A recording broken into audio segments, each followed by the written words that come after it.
Love it or hate it, the financial and critical success of Digital Extreme's Warframe became both a shining example of a successful free-to-play game played by many and a risk that surprised many in the gaming industry. Today, I will be talking briefly about the history of Warframe with a focus on its beginnings and evolutions to where it is now, with almost 500 million unique players according to Githyp under its belt. Warframe is actually the success of a failure. A previous game made by the company in 2008 and originally conceptualized in 2000 titled Dark Sector was actually going to be more similar to the initial launch of Warframe made years later. By Steve Sinclair's accounts, the creative director behind Digital Extremes, publishers rejected the initial concepts time and time again and insisted they changed out the game by removing its sci-fi elements in favor of more down-to-earth concepts, as they believed these were what game consumers wanted. They were forced to redesign the core mechanics of the game and the setting, but never forgot about their original concept. Fast forward to early 2012 and Digital Extremes began again on their concept, now calling it Warframe as we know it today, borrowing heavily from the assets from their previous game, but focusing more on the original concept. Despite passion and effort put into the prototype of the game, not a single publisher said yes to the concept. Eventually, this led to a risk that, as we know, paid off in the biggest way possible, and that was to attempt to develop the game without a publisher. If that wasn't enough, Digital Extremes had a looming flop to deal with just a month after their open beta release of Warframe, titled Star Trek 2013. While Digital Extremes surely had their reputation soured by the release, the excitement for Warframe was growing steadily, but the costs and layoffs of staff were putting heavy strains on the developers. In an interview with pcgamer, Steve said, regarding the rise in costs and stress, "I remember even dark places where I was, where we needed to buy servers and people wanted to get the better servers because concurrent counts were rising. And I was just screaming at people, get the cheap shit because we laid people off and it's not like we're going to spend money beyond our means here."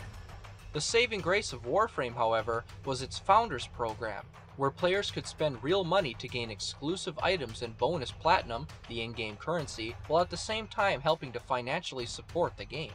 It worked, and as more and more players signed up, so did the fanbase itself, snowballing into a pattern where more money meant more work into the game and better equipment to support the rapidly growing fanbase. It wasn't all positive though. As reviews began to surface on major gaming websites, it was clear that Warframe was still a mixed bag despite its generally positive reception. Ranging from only fair to good initially, it received very little recognition at the time, with most review sites averaging the game around a 6 out of 10, mostly for repetitive content, grinding, and having an in-game cash shop despite its early beta release format.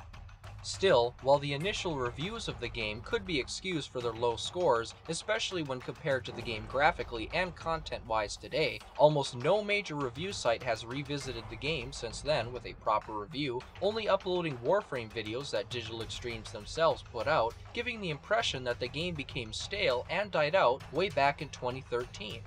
Of course, with their increased revenue from their Prime packs, which included ways to obtain upgraded Warframes right away with real money instead of grinding for them, as well as a merc store, Digital Extremes could afford to throw some money at some bigger players in the gaming/review scene to let the game once again reach a bigger audience. Of these included Angry Joe, who played the game twice and generally said the experience was positive. Total Biscuit also started playing the game on his own accord almost 3 years after his initial review, in which he had noted its flaws, many of which was emulated by the review sites that were mentioned.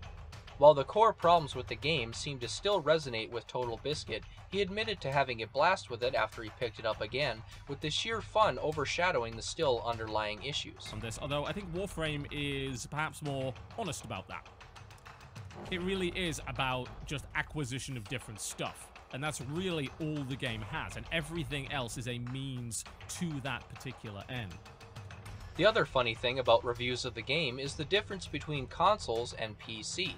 As the game started on PC, it understandably accumulated more reviews over time, and it's easier to pick up a game on PC than minimize the game and write a review on the same machine as well. Going off of just one website, for example, Metacritic, Xbox One has the lowest current meta and user score at 62 and 6.4 respectively. This may be due to how many ratings were issued, however, as the seemingly identical PS4 version received a 64 and a 6.9 with almost 200 more user ratings. The stark contrast is clear when jumping to the PC score, which jumps to an 8.2 user score and over 1,000 user ratings, but a Metascore of 68, not too much higher compared to the consoles. Again, this is probably due to the amount of reviews received, as the majority of the critics agree on the same core problems with the game. So where does that leave Warframe on the ever-advancing gaming market? With constantly updating and fresh content, and with an average daily peak of over 36,000 players even after 4 years of development, Warframe continues to dominate the free-to-play market, or at the very least, sets the bar for other games in the current or future to strive for.